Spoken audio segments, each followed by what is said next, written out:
वहाँ सिर्फ एक नहीं बल्कि चार चार आत्माओं का वास था। ये बहुत भयानक मंजर था। ना ही वो वहाँ चैन से रह पा रहे थे और ना ही वो जगह को छोड़ पा रहे थे। रात में ऐसे ऐसे भयानक आवाजें आती थी जिससे उनकी रूह कांप जाती थी। आज की कहानी एक बहुत ही चर्चित घटना पर आधारित है, the hunting of the small family. ये बहुत ही वेल डॉक्यूमेंटेड घटना है। द कंजूरिंग लास्ट राइट्स इसी सच्ची भयानक घटना पर आधारित है। यह कहानी शुरू होती है 1976 के अमेरिका से। जैक स्मॉल और जैनेट स्मॉल, जो कि पति पत्नी थे, अपने दो छोटे बच्चियों और अपने माता पिता के साथ वेस्ट वेस्टर्न में एक नए घर में शिफ्ट होते हैं। जिंदगी बहुत अच्छी चल रही थी।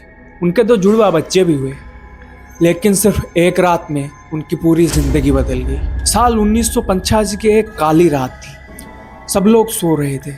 अचानक से एक लाइट बल्ब सीलिंग से गिरता है और उनकी बेटी शैनन स्मॉल के सिर पर लगता है। सिर पर एक गहरा घाव हो जाता है। उसी दिन से अजीबोगरीब घटनाओं का सिलसिला शुरू हो जाता है। रातों को ऐसी ऐसी भयानक आवाजें सुनाई देती थी जिससे उनकी रूह कांप जाती थी। घर में से बहुत ही गंदी बदबू आती थी, जैसे सड़ा गला मांस हो। उनके कुत्ते को किसी अदृश्य शक्ति ने दीवार पर दे मारा। हद तो तब हो गई जब उनके बेटियों को किसी ने सीढ़ियों से धक्का दे दिया। जैक ने तो यह भी दावा किया कि उस अदृश्य शक्ति ने उसे सेक्सुअली असल्ट किया था।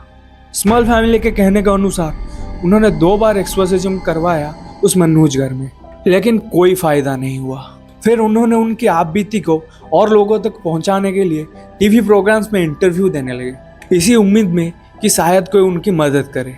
1986 में वाकई उनकी मेहनत रंग लाई।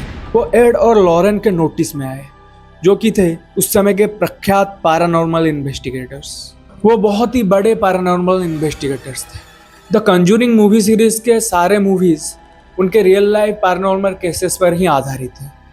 इन्वेस्टिगेशन के दौरान उन्हें पता चला कि उस घर में एक नहीं 4 आत्माओं ने डेरा जमाया हुआ है।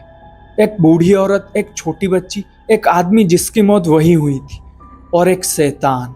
उनके इन्वेस्टिगेशन में और बहुत सारे राज बाहर आए।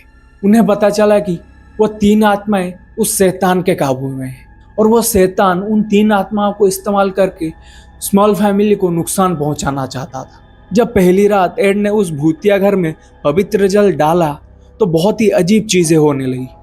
बड़े बड़े भारी फर्नीचर इधर उधर कूदने लगे। ये सारी घटनाएं एड ने खुद टाइम्स लीडर न्यूज़पेपर को 1986 में बताया था। एड बताते हैं कि मुझे ज्यादा देर इंतजार करना नहीं पड़ा। पहली चीज जो मैंने महसूस की वो था तापमात्रा में गिरावट। लगभग 30 डिग्री तक तापमात्रा गिर गई। अचानक से एक 3 फीट का काला सा छाया मेरे सामने बनने लगा और अजीब आवाजें मेरे पीछे से आने लगी।